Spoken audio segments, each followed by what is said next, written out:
আমাদের ধর্ম যে কত সুন্দর, এক আল্লাহর দিকে আমাদেরকে রেফার করা হয়েছে। অন্যান্য ধর্মের দিকে দেখেন কি আজীব কথা। খ্রিস্ট ধর্মে বলে আদম আলাইহিস সালাম পাপ করছে, ওই পাপের কারণে আমরা সবাই নাকি পাপী, জন্মাইলেই নাকি পাপী। ইসলাম বলে আমরা জন্মগ্রহণ করি মাসুম অবস্থায়, নিষ্পাপ। কিন্তু খ্রিস্টানরা কি বলে? আমরা পাপ নিয়ে জন্মাই। ফলে খোদার ছেলের দুনিয়াতে আসা লাগছে, এসে সবার পাপ নিজের কাঁধে নিয়ে শুলে চড়ছে, এরপরে খোদার সাথে যে বসে আছে।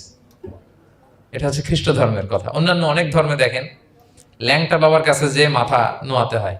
এরকম অনেক ধর্ম দেখছেন যে লোকটার চুলে জট বাঁধা, দাড়িতে জট বাঁধা, একেবারে উলঙ্গ, তার কাছে যে সবাই এরকম হাত পাতে। দেখছেন? দেখেন না আপনারা? নাকি শুধু আমি একাই দেখলাম? দেখছেন সবাই? আছে, কিন্তু আমি ধর্মের নাম বলতেছি না, কোনো ধর্মকে ছোট করা যাবে না, কিন্তু এরকম আছে।